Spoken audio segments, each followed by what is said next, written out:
भाग देंगे, पुलिस इतनी सिक्योरिटी आपकी है, तो जब हम करेंगे तो पता लग ही जाएगा। सलमान खान का करेंगे, मारेंगे। आपने बहुत बार लॉरेंस बिश्नोई, गोल्डी बरार जैसे नाम सुने होंगे, लेकिन क्या आप जानते हैं कि इनके गैंगस्टर बनने के पीछे असली वजह क्या थी? पंजाबी और हरियाणवी गाने अक्सर गन कल्चर को प्रमोट करते हैं, पर इसका असल रीजन क्या है? और क्यों पंजाब, हरियाणा और दिल्ली एनसीआर में इतने गैंगस्टर उभर रहे हैं? और इसका सॉल्यूशन क्या है? आज हम इन्हीं सवालों के जवाब ढूंढेंगे। सबसे पहले हमें 1960 से 1970 के बीच में जाना होगा, जब पंजाब में ग्रीन रिवॉल्यूशन आई थी। खेत में ज्यादा अनाज उगने लगा, ट्रैक्टर्स और मशीन्स आने लगे और लगने लगा कि पंजाब सुपर रिच बनने वाला है। लेकिन प्रॉब्लम यहीं से स्टार्ट हुई। मशीन्स के आने से मजदूरों की डिमांड गिर गई, लेकिन रोजगार के नए ऑप्शंस उतने क्रिएट नहीं हो पाए जितनी यूथ पॉपुलेशन बढ़ रही थी। बेरोजगारी बढ़ने लगी और यंगस्टर्स के पास करने को कुछ कंस्ट्रक्टिव काम नहीं था। इसी खाली टाइम में नशा सोसाइटी में घुस गया। शराब, अफीम और सिंथेटिक ड्रग्स फैलने लगे। बेरोजगारी और नशे ने मिलकर ऐसा माहौल बना दिया जहां यूथ इजिली रास्ते से भटकने लगे। इसी नशे और बेरोजगारी की वजह से 1980s में पंजाब एक बड़े क्राइसिस से गुजरा, खालिस्तान मूवमेंट। कुछ लोगों ने हथियार उठाए और अलग देश बनाने की डिमांड की। इनको फुल बैकिंग मिल रही थी पाकिस्तान से, इसलिए हथियार स्मगलिंग के थ्रू आसानी से मिल रहे थे। धीरे धीरे ये टेरर ऑर्गेनाइजेशंस में तब्दील हो गए। इसी वक्त एक और डेवलपमेंट हुई जो पंजाब के गैंगस्टर कल्चर के लिए गेम चेंजर साबित हुई। 1977 में पंजाब यूनिवर्सिटी चंडीगढ़ में पहली बार डायरेक्ट स्टूडेंट इलेक्शन हुए। शुरुआत में ये एक हेल्दी डेमोक्रेटिक एक्सपेरिमेंट था। स्टूडेंट्स को अपनी आवाज देना, लीडरशिप डेवलप करना और वेलफेयर के लिए ऑर्गेनाइजेशन बनाना इसका मकसद था। स्टूडेंट्स ने अपनी यूनियंस बनाई, जैसे पंजाब यूनिवर्सिटी स्टूडेंट्स यूनियन और students organisations of Punjab university. ये यूनियंस स्टूडेंट के इंटरेस्ट को रिप्रेजेंट करती थी, लेकिन धीरे धीरे पॉलिटिकल पार्टीज ने इन्हें अपना एक्सटेंशन बना लिया, जैसे एबीवीपी बीजेपी से जुड़ी और एनएसयूआई कांग्रेस से। मतलब जो लड़ाई दिल्ली और चंडीगढ़ की असेंबलीज में होती थी, उसका छोटा वर्जन अब कैंपस में स्टार्ट हो गया। और प्रॉब्लम यहीं से स्टार्ट हुई। जब बड़े पॉलिटिकल पार्टीज का पैसा, पावर और इन्फ्लुएंस आया, तो कंपटीशन सिर्फ आइडियाज का नहीं रहा। इलेक्शन जीतने के लिए गाड़ियां, सपोर्टर्स और हथियार भी यूज होने लगे। अब स्टूडेंट लीडर का मतलब सिर्फ रिप्रेजेंटेटिव नहीं था, एक स्ट्रॉन्ग मैन बनने लगा। इसी माहौल ने पंजाब में गैंगस्टर कल्चर का बीज बो दिया। और यहीं से दो नाम सामने आते हैं, प्रभजिंदर सिंह बरार, जिसे लोग डिम्पी चंदमान कहते थे, और मक्खन सिंह, जो पंजाब यूनिवर्सिटी का स्टूडेंट लीडर था। दोनों के बीच राइवलरी थी। हालांकि डिम्पी खुद यूनिवर्सिटी स्टूडेंट नहीं था, लेकिन उसका इन्फ्लुएंस कैंपस में काफी था। फिर 1985 में एक इंसिडेंट ने सब कुछ बदल दिया। स्टूडेंट लीडर मक्खन सिंह की हत्या हो गई और इस केस में डिम्पी का नाम आया। उसे जेल भेज दिया गया, लेकिन सबूत न होने की वजह से डिम्पी इस केस से बरी हो गया। जेल से निकलते ही उसने अपना गैंग बना लिया, किडनैपिंग और एक्सटॉर्शन का बिजनेस स्टार्ट कर दिया। चंडीगढ़ और पंजाब के बिजनेसमैन से प्रोटेक्शन मनी वसूलने लगा, यहाँ तक कि उसने बेंगलोर में एक डायमंड ट्रेडर का किडनैप करवाया। धीरे धीरे उसके लिंक्स पंजाब से निकलकर यूपी और कर्नाटका तक पहुंच गए और आखिर में 2006 में उसकी कहानी खत्म हुई, जब चंडीगढ़ की सुपना लेक के क्लब के बाहर उसकी गोली मारकर हत्या कर दी गई। लेकिन उसकी मौत के बाद भी उसने पंजाब के यूथ के लिए एक नया मॉडल छोड़ दिया, एक ऐसा मॉडल जहां स्टूडेंट लीडर भी डॉन बन सकता है और डॉन बनकर पॉलिटिक्स और पैसा दोनों हासिल कर सकता है। जब 90s में खालिस्तानी टेररिज्म खत्म होने लगा, तब भी पंजाब में दो प्रॉब्लम बची, एक तो हथियार और दूसरा अनएम्प्लॉयड यूथ, जो बहुत ही डेंजरस कॉम्बिनेशन था। होता भी यही है, ऐसे में कई लोग क्राइम की तरफ गए। 1990s में स्मगलिंग एक नया बिजनेस बन गया। सोना, डीजल और सबसे ज्यादा नशा पंजाब के रास्ते से आने लगा और जो हथियार बचे हुए थे, उनके दम पर छोटी छोटी गैंग्स बनने लगी। फिर 2000 के बाद एक नया दौर आया। इस दौर में नए डॉन्स उभर कर आए, जैसे राजा कंडोला और सुखा कैलोन। इन्होंने गैंगस्टर कल्चर को एक नई इमेज दी। ये लोग अपने आप को रॉबिन हुड दिखाते थे, कबड्डी टूर्नामेंट स्पॉन्सर करते थे, पंजाबी म्यूजिक इंडस्ट्री के सिंगर्स के साथ फोटो खिंचवाते थे और गांव-गांव में अपना नाम चलाते।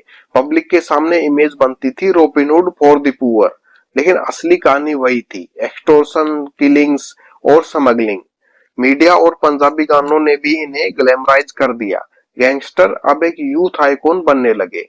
और फिर आया 2010 से 2020 का दौर, जहां सोशल मीडिया ने गैंगस्टर कल्चर को एकदम रॉकेट स्पीड दे दिया। फेसबुक, यूट्यूब, इंस्टाग्राम, हर जगह गैंगस्टर्स छा गए। गन के साथ फोटोशूट, लग्जरी कार्स, ब्रांडेड कपड़े, सब कुछ दिखाया जाने लगा। पंजाबी हरियाणवी सॉन्ग्स में गैंगस्टर कल्चर को ग्लैमराइज किया जाने लगा। इस तरह अब गैंगस्टर सिर्फ अंदरूनी दुनिया का आदमी नहीं रहा, वो यूथ का स्टाइल आइकॉन बन गया।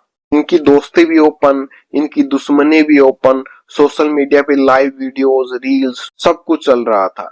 किसी का बर्थडे हो या किसी गैंगवार का अनाउंसमेंट, सब लोग फॉलो करते थे। इस दौर में कुछ नाम उभर के आए, लॉरेंस बिश्नोई, देवेंद्र बम्बिया, ये गैंगस्टर्स के पोस्टर बॉय बन गए। यूथ इनको देखकर इंस्पायर होने लगा। फिर एक बड़ा नाम उभर के सामने आया, लॉरेंस बिश्नोई। लॉरेंस का जन्म 1992 में पंजाब के फजिल्का में एक मिडिल क्लास फैमिली में हुआ। उसके बचपन का नाम बालकरन बरार था। लॉरेंस 2008 में हायर एजुकेशन के लिए चंडीगढ़ के डीएवी आ गया। इसके पहले उसकी लाइफ एकदम नॉर्मल स्टूडेंट की तरह थी। उस टाइम 2008 में स्टूडेंट इलेक्शंस हो रहे थे पंजाब यूनिवर्सिटी में। वहां एक कैंडिडेट था रॉबिन बरार, जो लॉरेंस का फ्रेंड था। लॉरेंस उसको सपोर्ट करता था और एक दिन लॉरेंस अपोजिशन कैंडिडेट को डराने के लिए फायरिंग करता है और इस तरह उसके ऊपर पहला अटेम्प्ट टू मर्डर केस लग जाता है। जेल में उसकी मुलाकात होती है रंजीत डुपला से, जो एक आर्म्स डीलर था।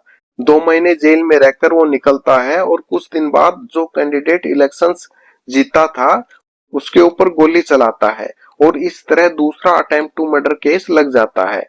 इस बार जेल में मुलाकात होती है देवेंद्र बबला से, जो एक लोकल गैंगस्टर था। इस तरह उसके कनेक्शंस बढ़ते जाते हैं। लॉरेंस पंजाब यूनिवर्सिटी में एडमिशन ले लेता है। 2010 में वो खुद इलेक्शन में प्रेसिडेंट की पोस्ट के लिए खड़ा होता है, लेकिन हार जाता है। इसी दौरान लॉरेंस की गर्लफ्रेंड थी, उसकी जलकर डेथ हो जाती है। कुछ रिपोर्ट्स में कहा गया कि वो एक्सीडेंटली जलने से उसकी डेथ हुई और कुछ में कहा गया कि लॉरेंस के राइवल्स ने जानबूझकर उसको जलाकर मार दिया। इलेक्शंस में हारने के बाद लॉरेंस पर मारपीट के और भी केस लगते हैं। फिर एक एफआईआर होती है जिसमें वो अपने दोस्तों के साथ भूपिंदर नाम के अपोजिशन कैंडिडेट के घर घुसकर धमकाता है और 2 गाड़ियां जलाने के आरोप लगते हैं। फिर 2011 में वो वापस इलेक्शन लड़ता है और इस बार वो जीत जाता है। पंजाब यूनिवर्सिटी में उसके कई अच्छे दोस्त बनते हैं, जैसे गोल्डी बरार, संपत नेहरा और जसविंदर सिंह उर्फ रॉकी। इसके बाद लॉरेंस कॉलेज से तो पास आउट हो जाता है, लेकिन वो अपने ही कैंडिडेट इलेक्शंस में खड़े करने लगता है, न केवल पंजाब यूनिवर्सिटी में बल्कि काफी यूनिवर्सिटीज कॉलेजेस में। इसी दौरान 2013 में मुख्तार पंजाब के कॉलेज के अपोजिशन कैंडिडेट को मारने के भी उस पर आरोप लगते हैं। इसके अलावा एक और मर्डर केस का आरोप लगता है म्युनिसिपल इलेक्शन कैंडिडेट का। फिर क्या होता है, लॉरेंस का एक कजन अमनदीप की हत्या की जाती है किसी गैंग के द्वारा और ये लॉरेंस का टर्निंग पॉइंट बन जाता है। वो बदला लेने के लिए गैंग वॉर स्टार्ट कर देता है।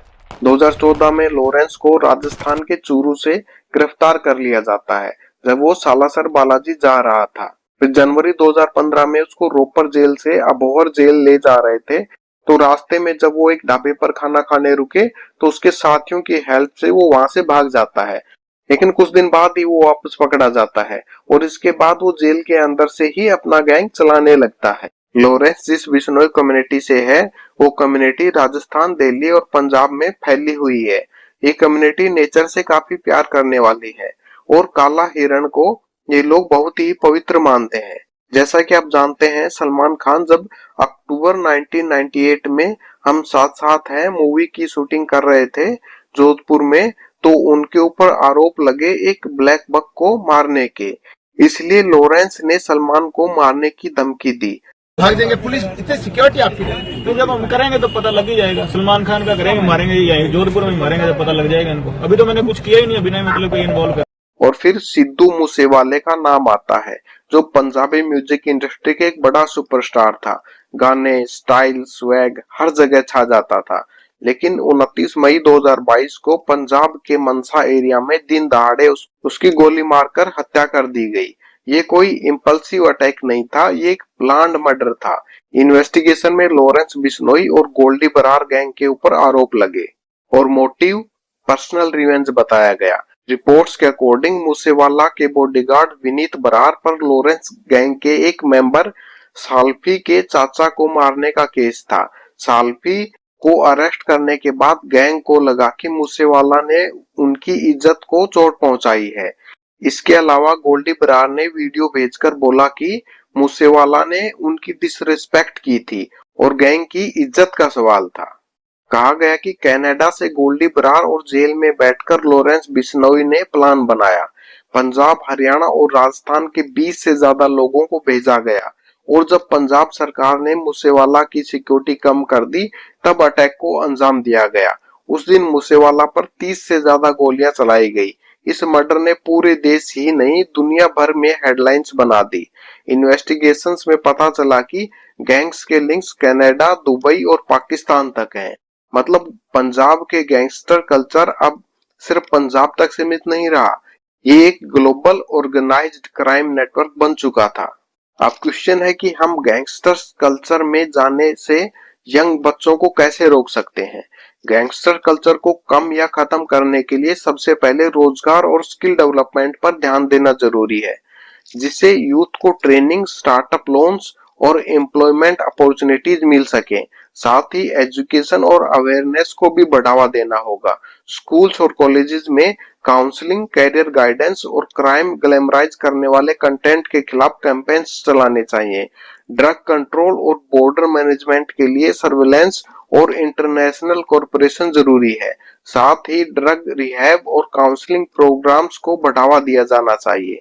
अंत में सोशल और कल्चरल रीबिल्डिंग पर काम करते हुए पॉजिटिव रोल मॉडल्स को हाईलाइट करना चाहिए। हेल्दी एंटरटेनमेंट को सपोर्ट करना चाहिए और कम्युनिटी नेटवर्क्स और पीस इनिशिएटिव्स को प्रमोट करना होगा। तभी गैंगस्टर कल्चर को रोका या खत्म किया जा सकता है।